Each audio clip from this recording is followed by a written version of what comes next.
હવે વાત દુષ્કર્મની ઘટનાની કે અહીંયા એક નેતા પુત્રએ 21 વર્ષની યુવતીને પોતાની પ્રેમની જાળમાં ફસાવી તેની સાથે શારીરિક શોષણ કર્યું અને આ નેતા પુત્રની શરમજનક કરતૂત તમે જોઈ લો તે અહીંયા અટક્યો નહીં। આ યુવતી એક ગર્ભવતી થતા તેનો બળજબરીપૂર્વક ગર્ભપાત કરાવ્યો। આ નરાધમની સામે ફરિયાદ થઈ અને 18 દિવસ બાદ તેની ધરપકડ કરવામાં આવી છે।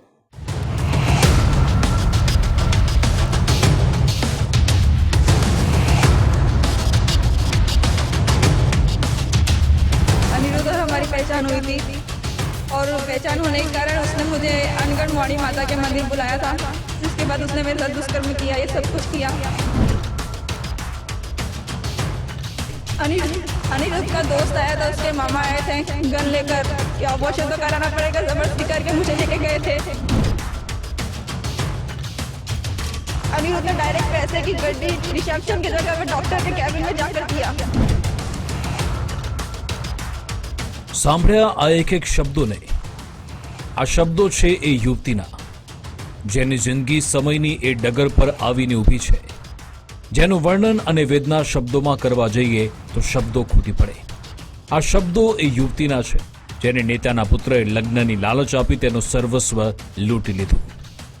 હદ તો ત્યારે થઈ જ્યારે યુવતી ગર્ભવતી બની તો બળજબરીથી ધમકી અને રૂપિયાના જોરે નેતા પુત્ર અને તેના મામાએ ગર્ભપાત કરાવી દીધો। સાંભળવામાં 90ના દાયકાની ફિલ્મની સ્ટોરી જેવી લાગતી આ ઘટના યુપી કે બિહારની નહીં, પણ કમનસીબે આપણા ગુજરાતની સંસ્કારી નગરીની ઓળખ ધરાવતા વડોદરાની છે। વડોદરામાં નેતા પુત્ર પર દુષ્કર્મનો આરોપ। દુષ્કર્મ બાદ બળજબરીથી કરાવ્યું ગર્ભપાત। 18 દિવસથી ફરાર નેતા પુત્ર જેલ હવાલે।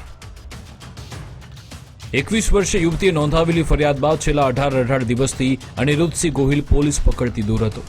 આ કેસની તપાસ કરતી વડોદરા ક્રાઇમ બ્રાન્ચ અને નંદેસરી પોલીસની ટીમને બાતમી મળી કે અનિરુદ્ધ ફાજલપુર બ્રિજ પાસે ફરી રહ્યો છે। આ માહિતીના આધારે પોલીસની ટીમે ત્યાં પહોંચી અનિરુદ્ધને દબોચ્યો। ત્યારબાદ જે નર્સિંગ હોમમાં યુવતીનો ગર્ભપાત કરાવ્યો તે નર્સિંગ હોમ સહિતના સ્થળોએ લઈ જઈ ઘટનાનું રિકન્સ્ટ્રક્શન કરાયું હતું। ખાનગી બાતમી રાહે ક્રાઇમની ટીમ, લોકલ પોલીસ સ્ટેશનની ટીમ અને SC/SC સેલની ટીમના હાથે પકડાઈ ગયેલ છે। ગઈકાલે એને કોર્ટની સામે પ્રોડ્યુસ કરવામાં આવ્યો હતો અને રિમાન્ડ માંગવામાં આવ્યા હતા। 2 દિવસના રિમાન્ડ માન્ય જજ સાહેબ દ્વારા મંજૂર કરવામાં આવેલા છે।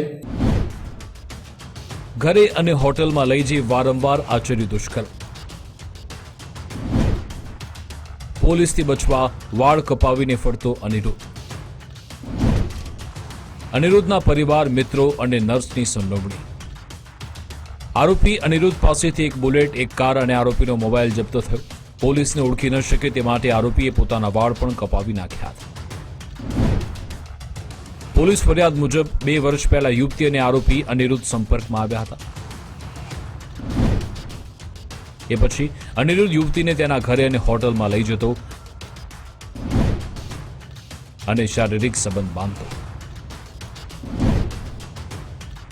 અનિરુદ્ધે અનેકવાર સંબંધ બાંધતા યુવતી ગર્ભવતી થઈ હતી।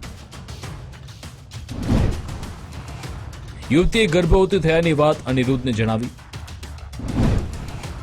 આ સાંભળી અનિરુદ્ધ તેના મામાને હકીકત જણાવી। એ પછી યુવતીને મળવા બોલાવી અનિરુદ્ધ અને તેના મામાએ ગન બતાવી ધમકાવી। આણંદમાં આવેલા નર્સિંગ હોમમાં લઈ ગયા। ત્યાં ડોક્ટરને રૂપિયા આપી બળજબરીથી ગર્ભપાત કરાવ્યો। એ પછી યુવતી સાથે લગ્ન કરવાનો अनिरुद्धे इनकार कर दिया। 2 साल से मैं अनिरुद्ध और हमारी पहचान हुई थी और पहचान होने के कारण उसने मुझे अनगढ़ माता के मंदिर बुलाया था, जिसके बाद उसने मेरे साथ दुष्कर्म किया, ये सब कुछ किया। और जब मैंने बोला कि मैं पुलिस को बता दूंगी सब कुछ, उसने शादी का वादा किया। 2-3 बार ऐसा करने के बाद मैं प्रेग्नेंट हुई थी और उसके बाद मैंने निर्मित हॉस्पिटल सुबनपुरा वहाँ से रिपोर्ट लाकर मैंने उसको दिखाया था। उसने रेडियोलॉजिस्ट के पास सोनोग्राफी करा के बोला कि बच्चे के दिमाग में बहुत बड़ी प्रॉब्लम है, कि ऑपरेशन तो कराना पड़ेगा, जबरदस्ती करके मुझे लेके गए थे। अनिरुद्ध के मम्मी पापा उसके मामी मामा जो कि मामा आनंद के चिकोत्रा के सरपंच है, मामी मामा के दोनों दोस्त थे, अनिरुद्ध का दोस्त था, अनिरुद्ध था, ये सब लोग इन्वॉल्व है, 7-8 लोग। એક જ ઝટકે બધું ગુમાવી ચૂકેલી યુવતી પોતાની સાથે જે બન્યું તેનાથી ડઘાઈ ગઈ. તેણે બધી જ વાત માતા પિતાને કહી. માતા પિતાએ હિંમત આપતા યુવતી પોલીસ સ્ટેશન પહોંચી અનિરુદ્ધ વિરુદ્ધ દુષ્કર્મની ફરિયાદ નોંધાવી. ત્યારબાદ પોલીસે યુવતીનું મેડિકલ ચેકઅપ કરાવી તપાસ હાથ ધરી. અને આજ રોજ એનું આણંદ જઈને આપણે રિકન્સ્ટ્રક્શન કરેલું છે ગુનાનું, અને બાકી જે ગુનામાં જે વાહનો વપરાયેલા હતા એને આ વાહનો આપણે આજે કબજે કરેલા છે. આરોપી અનિરુદ્ધ સિંહને પૂરેપૂરું રાજકીય પીઠબળ હોવાનું કહેવાઈ રહ્યું છે. જો કે દુષ્કર્મની ફરિયાદ બાદ મુખ્ય આરોપી અનિરુદ્ધને તો પકડી લેવાયો, પરંતુ યુવતીનો ગર્ભપાત કરાવવા માટે દબાણ કરનાર અનિરુદ્ધના મામા સહિત અન્ય વ્યક્તિઓ વિરુદ્ધ પોલીસ ક્યારે અને શું કાર્યવાહી કરે છે તે જોવું રહ્યું.